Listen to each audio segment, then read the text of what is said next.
This is not fear. This is the truth your heart has been waiting to hear. For many older adults, especially those over 60, taking medications every day has become a quiet routine. A glass of water, a small pill case, labels with words like heartburn, blood pressure, and pain relief, all meant to keep you safe, all meant to help you live longer, feel stronger, and age well. But what if I told you one of those pills may be silently weakening your heart? As a heart surgeon with over 4 decades of experience, I've seen it more times than I can count. Seniors vibrant, independent, careful suddenly facing breathlessness, unexplained fatigue or fainting. And often it's not just the aging process. It's not a poor diet. It's not a lack of exercise. It's the pill they've been taking every single day. If you're over 60 and passionate about healthy aging, if you're doing everything right but still feeling off lately, you deserve to hear this story.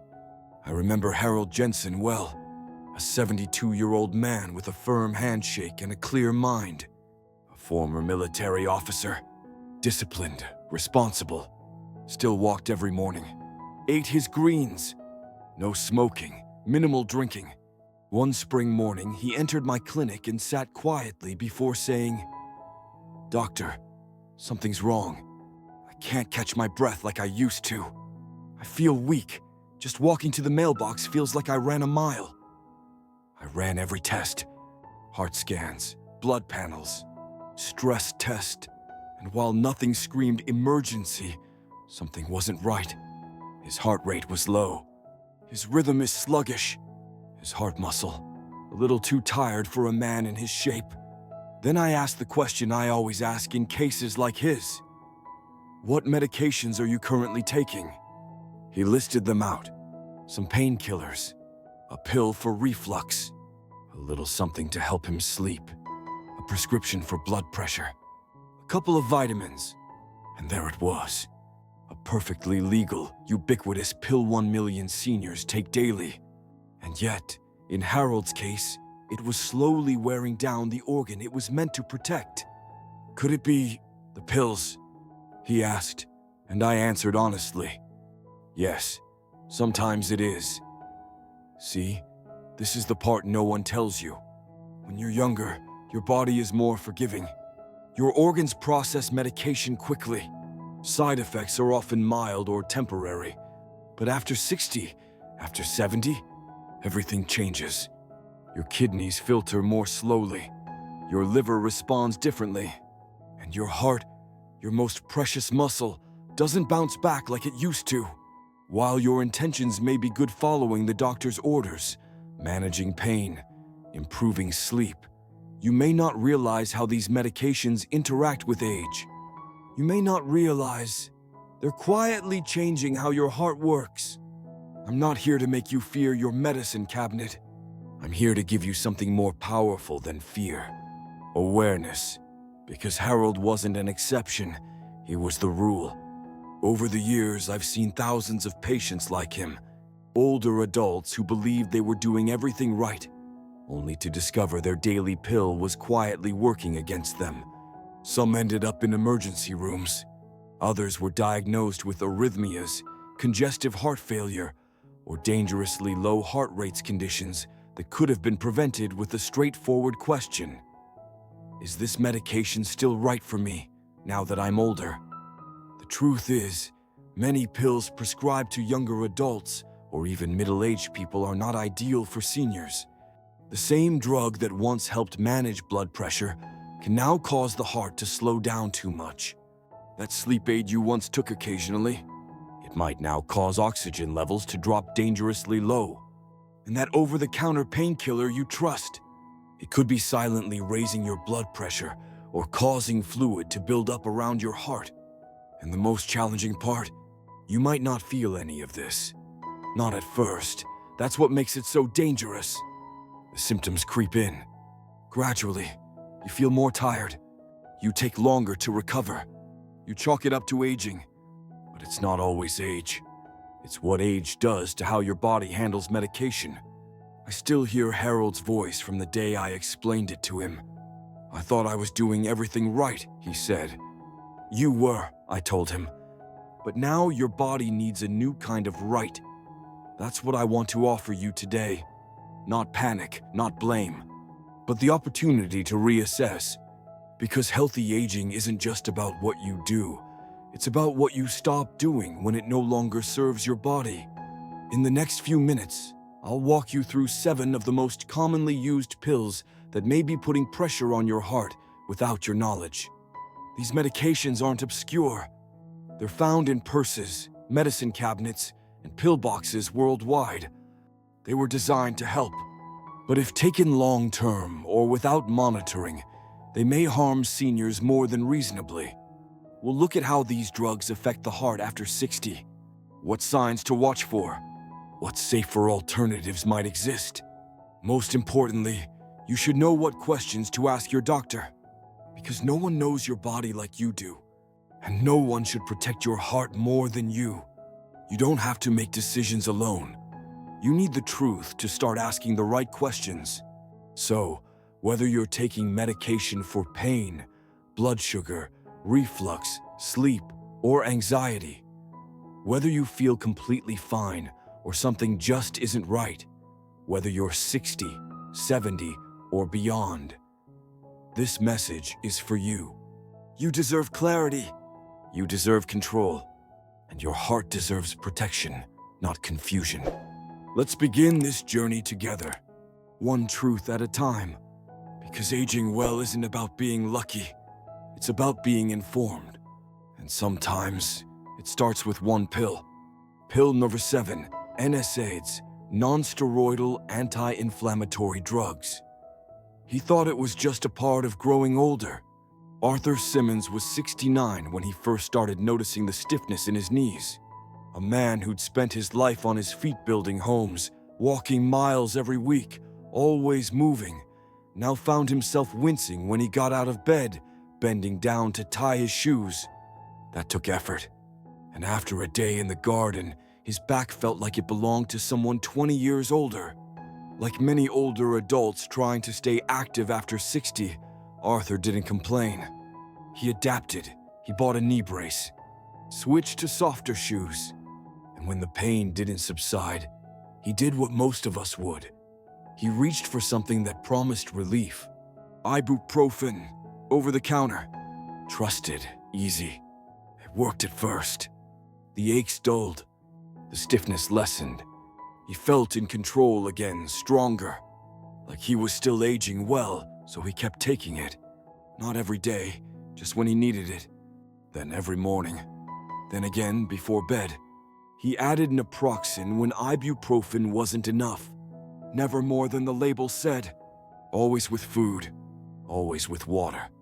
Because Arthur was careful. Smart. The kind of man who always reads instructions. Who checked expiration dates and made yearly appointments. He believed deeply in doing things the right way. He didn't know that no one had ever warned him that doing things right doesn't always protect you when the rules silently change. Because at a certain point, the body after 60 starts responding differently, especially for medications like NSAIDs. NSAIDs, short for non-steroidal anti-inflammatory drugs, are some of the most commonly used painkillers in the world. Ibuprofen, naproxen, diclofenac. You'll find them in nearly every household. They're recommended for everything from arthritis to back pain to menstrual cramps. And for younger adults, they can be helpful when taken occasionally and correctly. But for older adults, especially those over 60, they can become something else entirely. When Arthur came back into my office at 71, he looked different. Not older, not weaker, just tired. His legs were swollen. He had shortness of breath after climbing stairs. He said he felt like he was carrying weight inside his chest. Not pain, exactly, just pressure. And sometimes, at night, he'd wake up gasping for air. At first, he thought it was just the heat, then the humidity, then allergies. But nothing improved. His blood pressure, once stable, had quietly crept up. His heart rate became irregular. and his kidneys organs that had served him faithfully for 7 decades were starting to show signs of strain. He asked, "Am I getting sick, Doc?" And that's when I asked my question again. "What medications are you taking now?" He listed them, and there it was, still present, still consistent ibuprofen and naproxen, daily. You see, NSAIDs reduce inflammation by blocking certain enzymes. That's how they ease pain. But they also have side effects, mainly when used chronically, especially in seniors. They can cause the body to retain sodium and water. That extra fluid raises blood pressure. It makes the heart work harder. This added workload is like asking a tired engine to pull a heavier load in someone with an aging cardiovascular system. It may manage at first, but over time it wears down. NSAIDs can also interfere with kidney function, and when the kidneys don't filter well, fluid builds up in the legs, in the lungs, around the heart. That pressure Arthur felt, that swelling, that gasping at night, it wasn't random. It was the slow, quiet echo of a medication turning from helper to hazard. And the most dangerous part, he didn't feel it coming. There were no flashing lights, no sharp pains, just small changes that he assumed were part of aging. This is what makes NSAIDs so risky for seniors. Not because they're inherently evil, but because they're silent, familiar, trusted, and we rarely re-question the things we trust most. Pain relief, especially in your senior years, is essential. Vital even. No one should live in discomfort, but it must come with balance. As I told Arthur that day, pain relief should not come at the cost of your heart health. He paused. He looked down at the floor, and then he asked me the question that breaks my heart every time I hear it. Why didn't anyone ever tell me this? And I said what I always say, because no one thought to revisit something that seemed safe. Here's what I want you to know. If you are over 60 and you're taking NSAIDs more than occasionally, especially every day, you need to talk to your doctor. There may be safer alternatives, shorter courses, topical treatments, or simply closer monitoring to ensure your heart and kidneys are staying strong. It's not about fear. It's about informed choice, because the rules are different in the world of senior health. What once helped can now harm. What once felt safe may now need a second look. And the strongest thing you can do for your body is ask. Ask, is this medication still proper for me? Is it helping more than it's hurting? Am I protecting my heart or just numbing the pain? Arthur didn't stop moving. He didn't give up his garden or his walks. But we worked together to find other ways to manage his discomfort. Heat therapy, physical therapy. Safer medications are taken only when truly needed. And most importantly, regular heart checkups, kidney tests, and blood pressure monitoring. Because at his age, pain relief wasn't enough. He needed heart protection too. And so do you. Your life after 60 should be full of movement, of comfort, of confidence. But none of those things should come from pills that quietly break down the very heart you're trying to protect. So, if this story feels familiar, if you've been relying on painkillers day after day, please don't wait for your body to speak louder. Listen now, your heart is too important to gamble with. Pain deserves relief, but you deserve safety too. Healthy aging is not about avoiding every discomfort. It's about choosing the correct response. And sometimes, the bravest response is asking again, is this pill still the best choice for me? Let that question guide you. Because your heart, your future, and your well-being are worth more than a few hours of quiet pain. They're worth clarity. They're worth care. They're worth a better path forward. And that path starts here. Pill number 6, TZD diabetes drug, pioglitazone. He came in with good news. Michael Reyes, 68, sat across from me with a quiet pride in his eyes.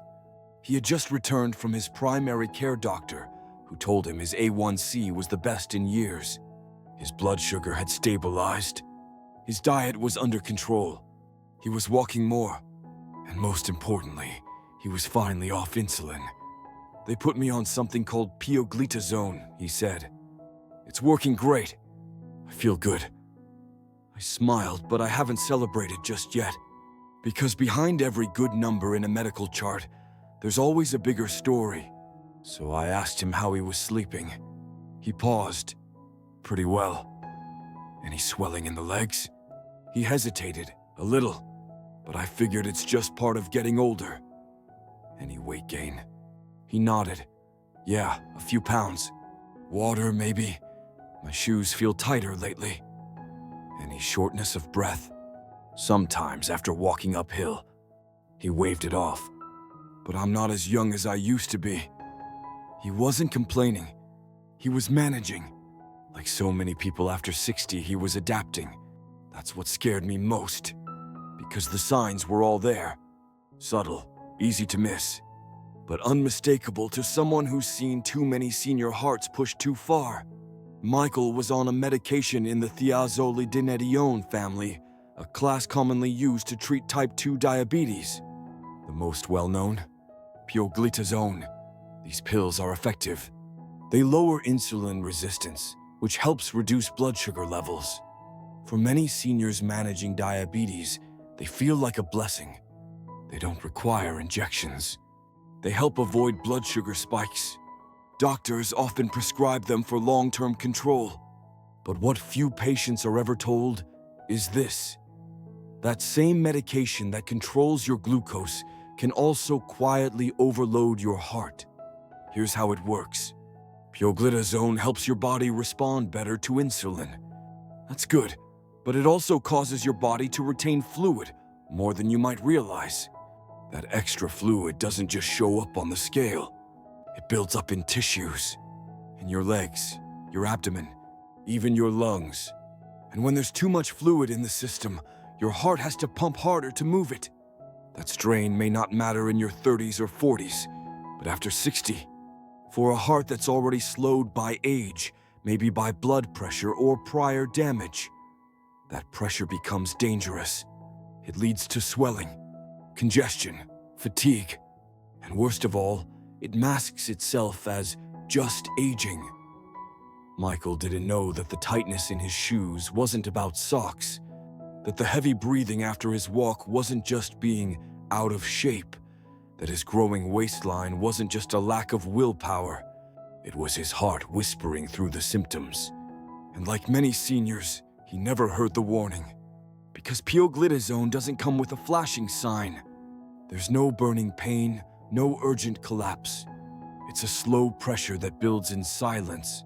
By the time it becomes obvious, it's often too late. I've treated countless patients over 60 with sudden heart failure, some with no history of heart disease only, to find they had been on TZD medications for years, and no one had ever reevaluated whether it was still right for them. This is the danger of relying too heavily on blood sugar numbers. Yes, your glucose matters. Yes, your A1C is important, but they are not the whole story. Because your heart, energy, and breath are just as vital. And sometimes, a medication that lowers your blood sugar can raise your heart risk. I looked at Michael and said, "Your blood sugar matters, but not at the cost of weakening your heart." He blinked. The pride on his face softened into something else concern. "But the doctor said I was doing great." "You are," I said. "But you also deserve the full picture. You deserve to ask if this medication is still helping more than it's hurting." That's the part that gets overlooked.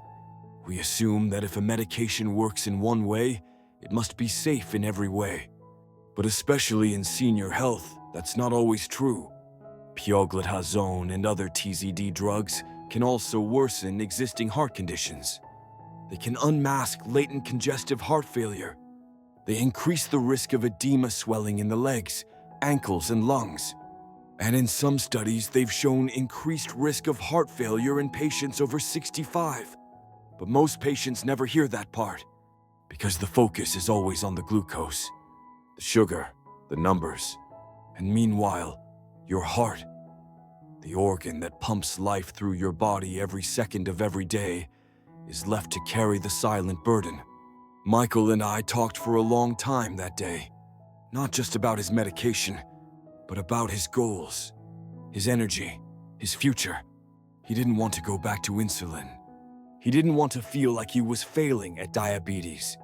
And I told him the truth. Choosing a safer path doesn't mean giving up. It means growing wiser. He worked with his endocrinologist to explore alternatives. They adjusted his diet, added more physical activity, tried newer heart-friendly medications, and most importantly, they monitored his heart closely. No more guessing, no more assumptions. Within 3 months, the swelling in his legs was gone. His breathing improved. He lost the water weight and gained a new confidence rooted in clarity. Because that's what healthy aging is all about. It's not about doing what you've always done. It's about doing what fits your body now. So if you or someone you love is over 60, managing type 2 diabetes, and taking medications like pioglitazone, please don't panic. But please, don't ignore the whispers. Ask, have I noticed swelling? Do my shoes feel tighter? Am I breathing harder than I used to? Have I gained weight that doesn't make sense in the last few months? These are not just symptoms. They are clues.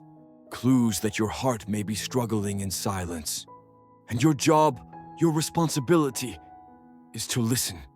Listen not with fear, but with curiosity, with strength, with the kind of wisdom from a life lived long and fully. Your blood sugar matters, but your heartbeat, your breath, your energy, they matter too. Don't settle for one measure of health. Demand the whole picture. Talk to your doctor. Ask about your medications. Ask if there's a safer option. Ask if your body and heart are still okay with your actions. Because aging well isn't just about lowering numbers. It's about lifting the weight your heart quietly carries. Michael did. And today, he walks that same hill near his home with no gasping, no swollen ankles, and no doubts. He's still managing his diabetes, but now his heart is part of the conversation, and that makes all the difference. Let that be your story too. Pill number 5, sleeping pills, sedative hypnotics, zolpidem, diazepam. She never thought it would come to this. Evelyn Carter was 74 when the nights began to feel longer than the days. Her husband had passed away 3 years earlier, and though she kept herself busy, volunteering at the library, tending to her roses, writing letters to her grandchildren, something about the silence after sunset unsettled her. She would climb into bed by 9, close her eyes, and nothing. Hours would pass. Her mind would wander. Her heart would race, sometimes for no reason. And when sleep finally came, it was shallow, thin, like floating just beneath the surface. One creak in the house, one twitch in her leg, and she'd be wide awake again. By the 3rd month of restless nights, she was desperate. The fatigue during the day was starting to catch up. She couldn't focus. Her balance felt off. She started skipping her morning walks because her legs felt wobbly. When she mentioned it at her next checkup, her doctor nodded sympathetically and wrote a prescription. "It's very common at your age," he said. "Just something to help you relax." Zolpidem. 1 small pill at bedtime. The first night, it worked like magic. She fell asleep within 30 minutes, slept through the night, woke up feeling like she could breathe again, like a fog had lifted. She was so grateful, so relieved, so hopeful. So she kept taking it. But slowly the magic faded. She began waking up groggy, confused about what day it was. Her feet felt heavier in the morning. She bumped into door frames, tripped on her carpet once. Luckily, she didn't fall. Then one night she woke up gasping. Her chest was tight. Her breath was shallow. It passed quickly but left her shaken. Still, she didn't make the connection. Why would she? The pill was helping her sleep. It wasn't until her daughter visited and noticed the half-empty bottle by her nightstand that the questions began. "Mom, how long have you been taking this?" "A few months now." "Every night?" "Yes, why?" And that's when they came to see me. As a heart surgeon, I don't usually treat insomnia, but I see its effects, especially when treated incorrectly. And sedative hypnotics like zolpidem or older drugs like diazepam are among the most misunderstood medications I've encountered in seniors.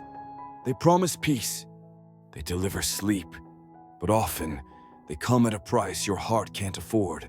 See, these medications work by slowing down the central nervous system. They reduce brain activity, lower heart rate, and decrease blood pressure, which sounds good until it's not. Because in a senior body, things don't reset as quickly. The brain doesn't clear chemicals like it used to. The heart doesn't rebound with the same strength. So when these sedatives slow everything down, they slow down too much. That tightness Evelyn felt in her chest, that breathless gasp in the middle of the night, that wasn't anxiety. That was her heart, struggling to compensate. And worse, these medications increase the risk of sleep apnea, a condition where breathing repeatedly stops and starts during sleep. Sleep apnea puts enormous pressure on the heart, disrupting oxygen levels and triggering dangerous arrhythmias, irregular heart rhythms that can lead to fainting, stroke, or even sudden cardiac arrest. And here's the cruel irony. The medications meant to help you sleep can worsen the quality of your sleep. They don't produce deep restorative sleep. They sedate, mask, numb. But your brain and heart, they know, they suffer. Even more concerning is the daytime impact. Seniors taking sedatives are at a significantly higher risk of falls. Their reflexes are slow. Their balance shifts. Their reaction time drops. And all it takes is one misstep in the kitchen, one stumble in the hallway. One fall can change your life. When I spoke to Evelyn, I explained everything gently. You're not weak. You're not broken. But your body, mainly your heart, wasn't built for long-term sedation. She nodded quietly. Tears welled in her eyes, not from fear, but from recognition, because somewhere deep down she had felt it too. These pills weren't solving the problem. They were postponing it. Poor sleep must be addressed, I told her, but not with pills that can stop your heart. There are better paths. Natural sleep therapies. Cognitive behavioral therapy for insomnia, CBTI. It's been shown to be more effective long-term than sleeping pills. Establishing consistent sleep hygiene. Dim lights at night. No screens before bed. A warm bath. Gentle breathing exercises. Magnesium-rich foods. Melatonin, if appropriate, can be used and carefully monitored. Yes, it takes effort. Yes, it's not an instant fix. But it works with your body, not against it. And most importantly, it doesn't rob your heart of its rhythm. Evelyn slowly tapered off her medication with her doctor's guidance. The first few nights were hard. She journaled, listened to calming sounds. She felt frustrated, tired, but she kept going. And within weeks, something shifted. She started sleeping, not perfectly, but profoundly. She stopped waking up in panic. She walked more confidently. Her daughter stopped worrying, and she smiled again. Because real proper rest had returned. If you are over 60 and struggling with sleep, I see you. I know the long nights, the racing thoughts, the fear of what tomorrow will feel like if tonight brings no sleep. But I also know that your heart, your most loyal companion, cannot afford shortcuts.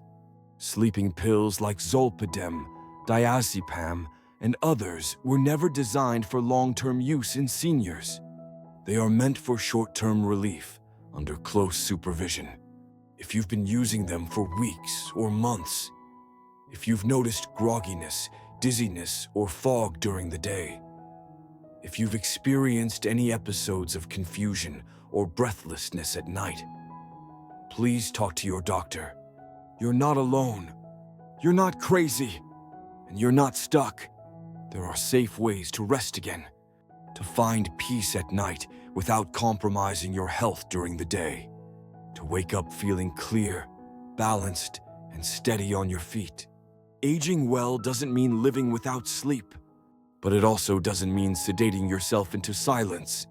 It means finding the rhythm your body still remembers, the one that comes not from a bottle, but from within. You deserve that kind of sleep, the kind that heals, the kind that restores, the kind that protects. Because after 60, every heartbeat matters, and your rest should never come at the cost of losing it. Pill number 4, tricyclic antidepressant, Amitriptyline. She didn't think of herself as depressed. Joanne Harris, 76, had lived through plenty raising 3 children, caring for her husband through his final illness, and adjusting to life alone after 50 years of marriage. She was strong, grounded, the type of woman who made coffee every morning before the sun rose, who still folded her clothes with hospital corners. But something had changed in recent years. She couldn't quite explain it. It wasn't sadness. Not exactly. It was more like heaviness. A kind of grayness that lingered even on sunny days. She couldn't sleep through the night anymore. Her back ached constantly. She felt anxious, especially in the evenings. Sometimes her heart would flutter, not painfully, but just enough to feel unsettling. And when she mentioned it during her yearly checkup, her doctor nodded gently and said, "Let's try something to take the edge off." That something was Amitriptyline. It's one of the older tricyclic antidepressants. Once a frontline treatment for depression, it's now often prescribed for sleep issues, anxiety, and chronic pain. It's a multitasker, a quiet, powerful medication still found in medicine cabinets nationwide, especially among seniors. Joanne started on a low dose, just 10 milligrams at bedtime, and at first, it worked beautifully. Her sleep improved, her back pain dulled. She felt more grounded, less jittery. She told her daughter, "I feel more like myself again." But as the months passed, subtle things began to shift. She noticed she was more tired during the day. Her thoughts felt slower. She had to read things twice to remember them. One morning, the room spun while standing up from her chair, and she had to grab the table to steady herself. Then came the fall. She was in her kitchen, reaching for a cup, when suddenly there was darkness. The next thing she remembered was waking up on the floor, blood on her cheek, and her dog whining beside her. The ER doctor said she had fainted because her blood pressure had dropped, and her heart rate was unusually slow for a woman her age. That's when they called me in. I reviewed her history, her labs, and her EKG. And then I asked, like always, "What medications are you currently taking?" She listed the usual: a blood pressure pill, a vitamin, something for cholesterol, and then, quietly, Amitriptyline. Just a little, every night.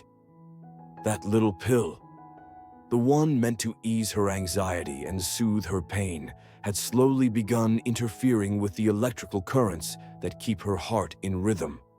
Tricyclic antidepressants like Amitriptyline are powerful medications. They influence neurotransmitters in the brain, which can help regulate mood, sleep, and perception of pain. But they also affect the electrical signals in your body, especially the ones in your heart.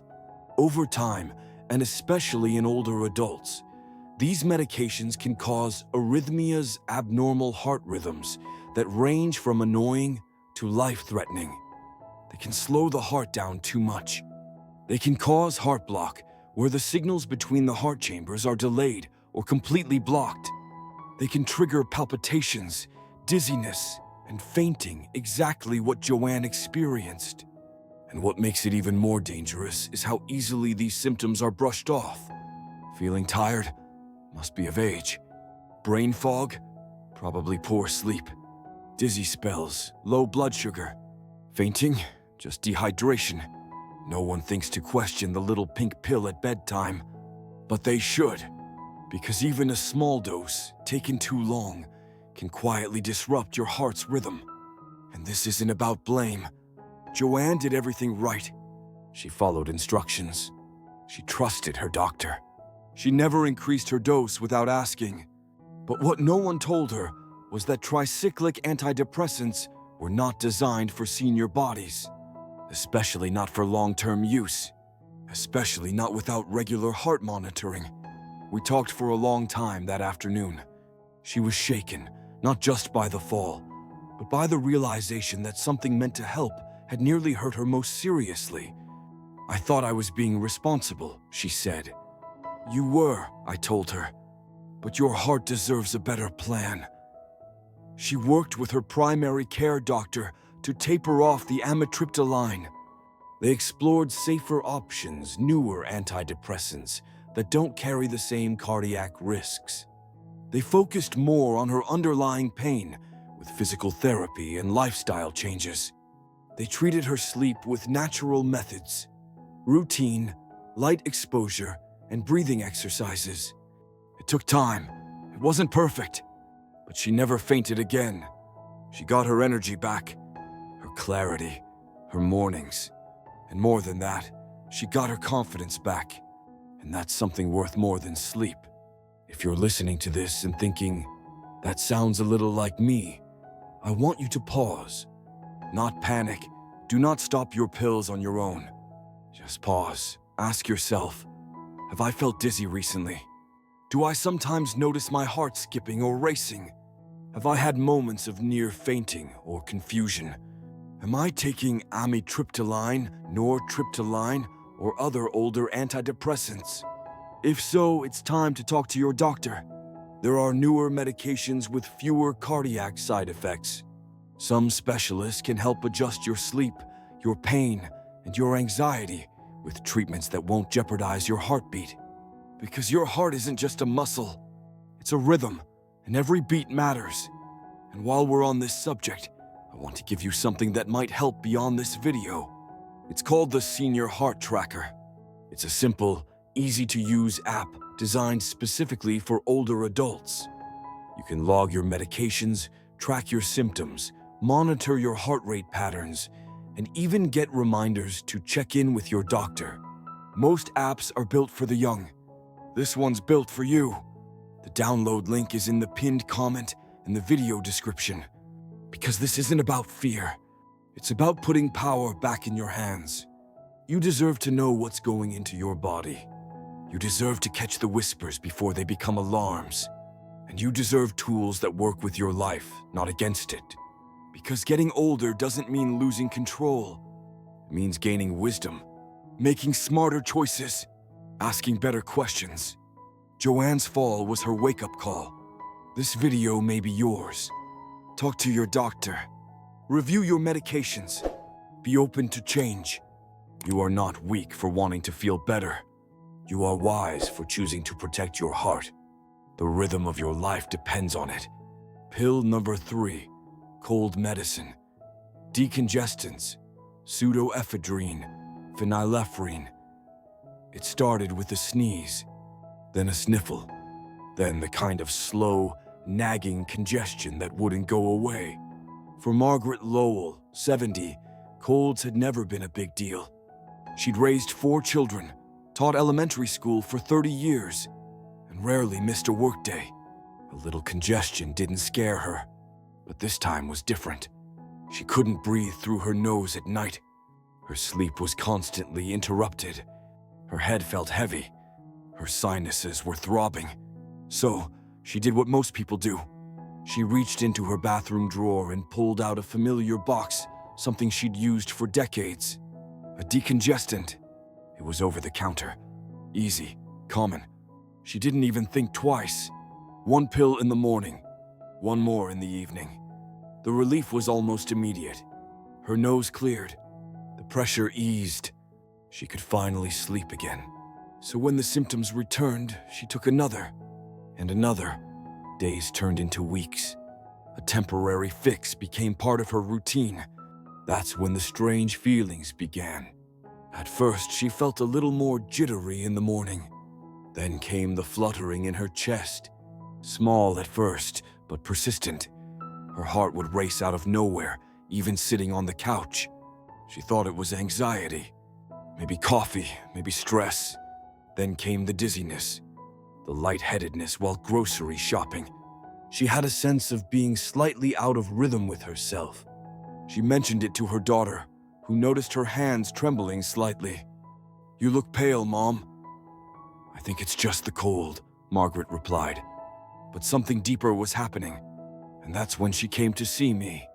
When Margaret told me about her symptoms, rapid heartbeat, nervousness, episodes of dizziness, I immediately asked her about medications. She handed me a list. Nothing alarming. Blood pressure meds, a statin, a vitamin D supplement. But then, almost as an afterthought, she added, "Oh, and just some cold medicine I've been taking. The one with the little red pills. Pseudoephedrine." It was like someone had flipped a switch in my mind. Because I've seen this story too many times. A harmless cold, a little sinus pressure. A well-meaning senior reaches for the same remedy they've used for years without realizing their body has changed. Decongestants like pseudoephedrine and phenylephrine are stimulants. They work by narrowing blood vessels in the nasal passages, which reduces swelling and helps you breathe more easily. But here's the problem. They don't just constrict the blood vessels in your nose. They constrict all blood vessels, including the ones that supply your heart.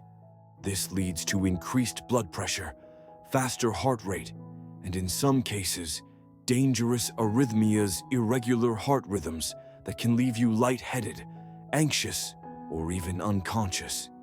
The same pill that clears your sinuses can throw your cardiovascular system off balance. And in seniors, especially those already on medications for blood pressure or heart conditions, this can become a perfect storm.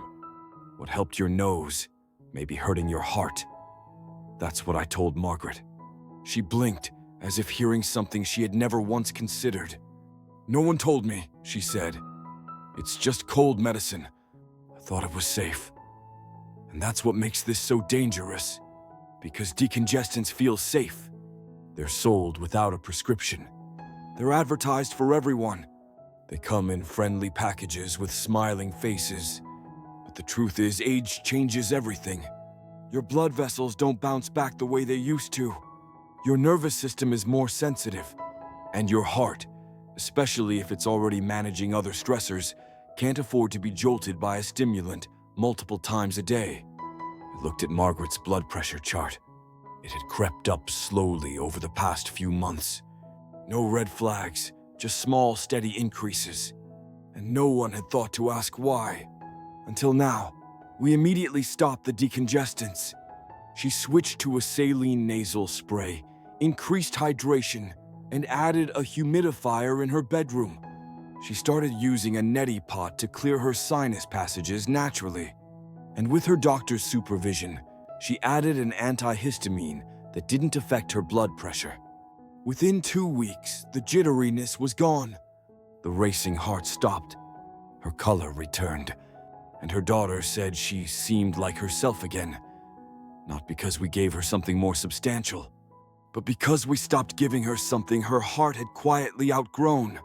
If you're over 60, I want you to hear this clearly. Your body doesn't handle medications the same way it did at 40. Even something as simple as a cold medicine can strain your heart, especially if taken repeatedly. So if you've been feeling jittery or anxious for no reason, like your heart is skipping or pounding, dizzy when standing up, unsteady or flushed, look at the label on that cold and allergy medicine.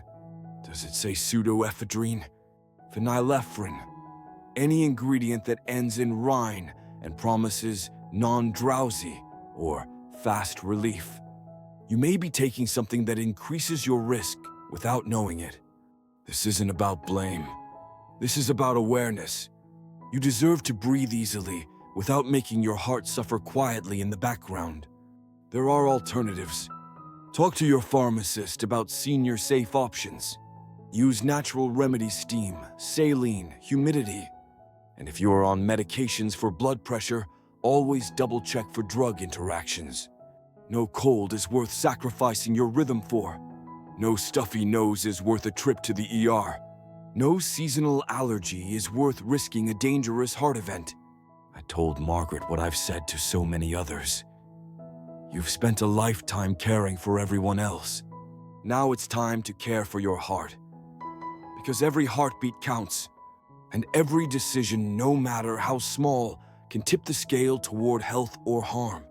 She smiled as she left my office, and this time she didn't have a pharmacy bag, just a renewed sense of clarity. If you've been relying on over-the-counter medications for years without thinking twice, it's time to think twice. Ask yourself, is this helping me now or helping the version of me from 20 years ago? What does my heart say about this? Am I honoring the body I have today? Your answer might change more than just how you treat a cold. It protects the most important organ you have. Pill number 2, PPI, stomach medicine, omeprazole, pantoprazole. She thought it was just heartburn. Nothing serious, nothing alarming. Just a warm, burning sensation in the chest that rose after dinner. Sometimes spicy food triggered it. Other times it was stress, a tightness, a discomfort. Nothing she hadn't felt before. Linda Monroe, 67, had dealt with acid reflux for over a decade. It ran in her family. Her mother had it. Her older sister, too. She never paid much attention to it. She just kept a bottle of antacids nearby. But her doctor suggested something more substantial when it started waking her up at night, when she found herself coughing in her sleep or clearing her throat all morning. "Let's try a PPI," he said. "It'll stop the acid at the source." She nodded. He wrote down a name, omeprazole. It was easy, just one pill in the morning. Within a few days, the burning disappeared. She felt more comfortable, freer. She could drink orange juice again, have spaghetti with garlic bread. The reflux was gone, so she stayed on it. Not just for a few weeks, but for years. She never questioned it. Why would she? She felt better. Her chest didn't hurt. Her sleep improved. Problem solved. Except that the problem hadn't been solved. It had been silenced. And slowly, almost imperceptibly, her body started changing. She began feeling more tired in the afternoons. Her heartbeat felt off. Not painful, not even rapid, just uneven. Some days she felt short of breath walking up the stairs. Her muscles felt weaker. She chalked it up to age, or not exercising enough. Then, her magnesium levels returned low during a routine blood test. Very low. The doctor raised an eyebrow. "Are you taking any medications?" "Just my reflux pill," she replied. And that was the moment the conversation changed. Because PPIs, proton pump inhibitors, like omeprazole and pantoprazole, are not designed for long-term use, they're highly effective at reducing stomach acid, which is why they're so commonly prescribed. But they also block the stomach's ability to absorb specific nutrients, magnesium being one of the most critical. Magnesium is essential for your muscles, your nerves, and most importantly, your heart. When magnesium levels drop, your heart's electrical system suffers.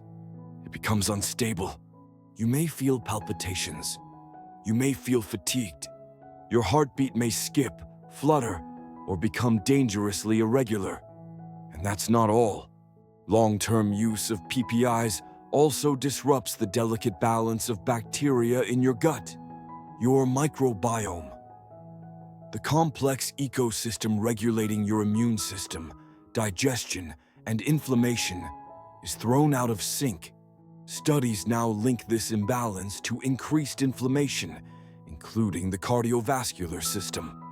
That's how a pill for heartburn ends up hurting your heart. Short-term relief, but a long-term risk to your heart. When Linda and I talked through her symptoms, her blood work, and her history, we realized something important. She'd never been told to stop taking the PPI.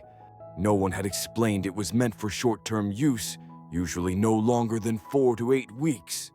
She'd kept refilling the prescription, year after year, quietly, consistently, until her body began whispering that something wasn't right.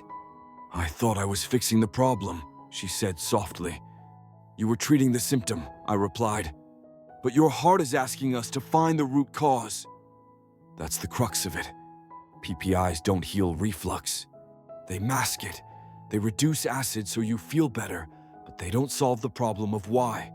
In many seniors, acid reflux is caused by lifestyle changes that come with age. We move less. We eat dinner later. We lie down sooner after meals. We gain weight in the midsection. Our digestive system slows down. And instead of addressing these changes, we take a pill. But the cost of that pill over months and years can be high. Low magnesium, heart rhythm disorders, weakened bones, higher risk of pneumonia, disrupted gut health, and a cardiovascular system under quiet, constant stress. Linda made a choice that day, not to stop her medication suddenly, but to start a new conversation. She worked with her doctor to taper her dose. They added lifestyle changes, early dinners, smaller meals, more walking. She slept on an incline. She avoided trigger foods. She focused on hydration. She took a high-quality magnesium supplement under medical guidance. And within weeks, her symptoms improved. Her heart rhythm stabilized. Her strength returned. Because the answer wasn't in suppressing acid. It was in listening to what her body had been trying to say. If you are over 60 and taking a PPI every day without reassessment, I want you to hear this. You deserve more than silence. You deserve to ask why. And you deserve to find the root cause, not just the relief. Ask your doctor, why am I still on this medication? How long was I meant to take it? Have my magnesium levels been checked? Are there lifestyle changes that could help me reduce or stop it safely? This isn't about fear. It's about clarity. Because your heart doesn't speak in words. It speaks in rhythm. And when something is wrong, that rhythm begins to change. You may not feel it immediately. However, the cost of suppressing symptoms without understanding their origin can increase over time. PPIs are not evil. They save lives when used correctly. They protect the esophagus from severe damage in certain conditions. However, like any medication, they must be re-evaluated, especially in older adults. You're not the same body you were 10 years ago. And your treatment plan shouldn't be either. Linda didn't give up on comfort. She redefined it.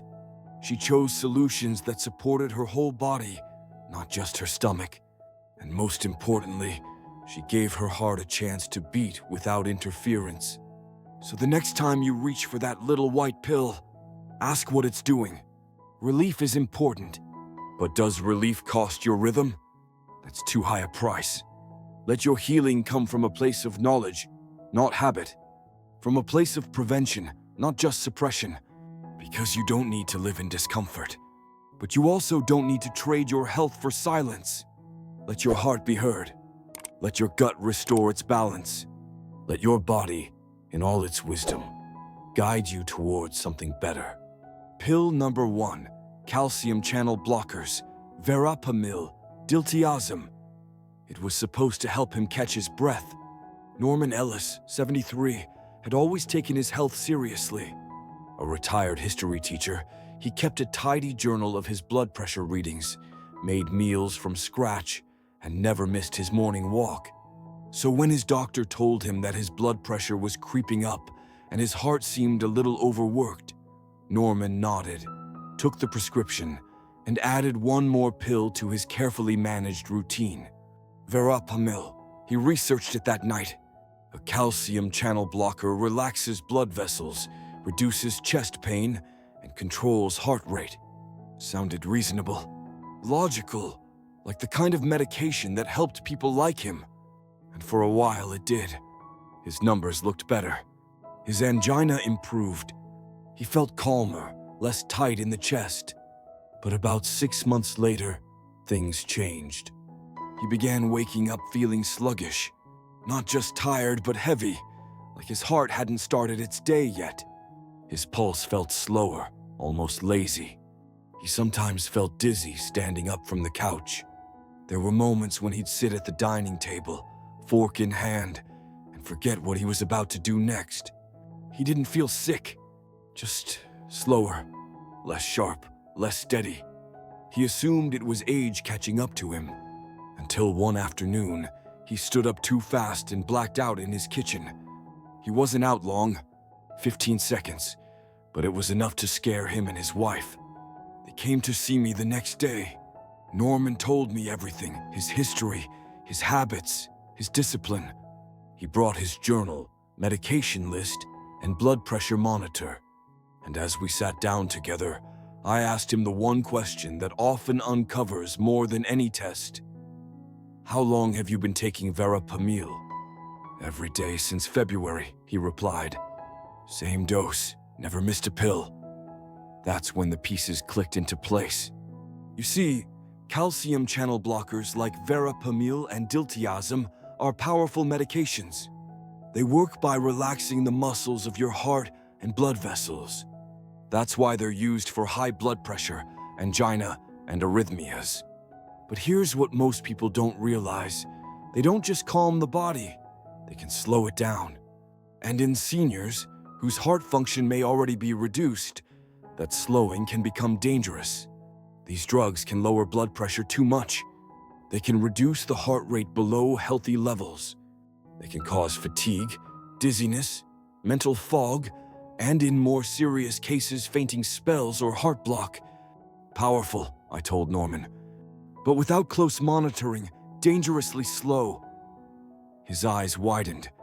No one ever mentioned that, he said. And that's the problem. Calcium channel blockers aren't bad.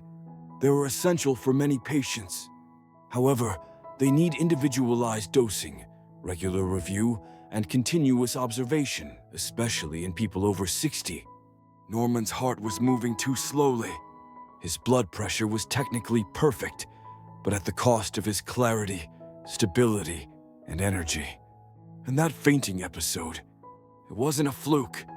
It was a message. One his body had been trying to whisper for weeks. We made some changes. First, we adjusted his dose. Then, with his primary care provider and cardiologist, we reviewed newer generation medications that offer more stable control with fewer side effects for older adults. We added frequent heart rate checks at home.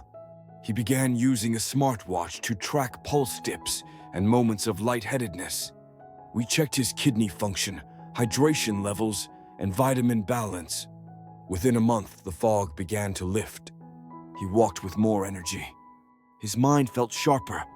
His heart was working. Not too fast or slow, but in a rhythm that supported his day, not dulled it. Norman had learned a truth that many seniors discover too late. That the goal isn't just to bring numbers down. It's to bring the correct numbers into balance with the whole person in mind. If you are over 60 and taking a calcium channel blocker, especially verapamil or diltiazem, I want you to pause. Ask yourself, have I felt more tired lately? Do I get lightheaded when I stand? Has my heart rate slowed noticeably? Do I feel mentally foggy or physically heavier than usual? These may seem like small things, but they're often the only signs your heart gives you when it's oversuppressed. Because these medications aren't one size fits all. They require care, observation, flexibility, and most of all, listening. Listening to your body, listening to your breath, listening to that moment when calm feels too quiet. This isn't about fear. It's about partnership with your doctor, with your awareness, with the tools now available to help you track how your heart is doing. There are better ways to manage blood pressure now, better ways to ease chest pain, better tools to monitor rhythm, side effects, and interactions. It starts with asking the right questions. Is this medication still the best fit for me? Do I need the same dose I did 6 months ago? Are there safer options for my age group? Can I monitor my heart at home in between checkups? Your life after 60 is too precious to sleepwalk through. You deserve a treatment plan that honors not just your condition, but your whole self. And if no one's asked how your medication affects your day-to-day life, you get to ask. Norman did. And because of that, he didn't just avoid another blackout, he regained control. He's back to journaling, back to reading history aloud to his grandkids, back to waking up with energy, not dragging his feet. Because his heart is now supported, not sedated. That's the difference a conversation can make. So the next time you reach for your blood pressure pill, ask, what rhythm am I choosing today? Is it one that keeps me safe or slows me silently? You deserve to know. You deserve to adjust. You deserve to live in full color, not muted by a dose that no longer fits. Because your heart, this powerful, delicate, tireless muscle deserves care that changes as you do. Let your next step be one of clarity. Let your care team know what you're feeling. Let your rhythm lead, not lag. And let your golden years be filled with strength, not stillness. If this message resonates with you or someone you love, don't keep it to yourself. Because this story, your story, isn't rare. However, with the proper awareness, it can end very differently. Strong, awake, balanced, exactly the way a heart was meant to be. It's not just the pill, it's what you don't know that hurts. I've spent over 40 years in operating rooms, hospital corridors, and quiet exam rooms like where I'm sitting now. And if there's one truth I've learned, not from textbooks or conferences, but from the faces of patients I've cared for, it's this. Most of the time, the illness does not send older adults to the ER. It's the medication, or more precisely, the quiet, accumulating effects of medication no one ever stopped to question. I've seen this play out far too many times. A woman in her 70s collapses from an arrhythmia. A man in his 60s gasps for breath after climbing a single flight of stairs. Another finds himself unable to get out of bed, not from fatigue, but from a dangerously slow pulse. All of them had something in common. Not a rare disease, not a catastrophic event, but a pill. A simple, trusted pill they'd taken for years, sometimes prescribed by a doctor, sometimes bought at the drugstore. No one had done anything wrong. They had followed directions, taken medications as prescribed, believed they were protecting themselves. But time passed. Their bodies changed, and no one revisited the conversation.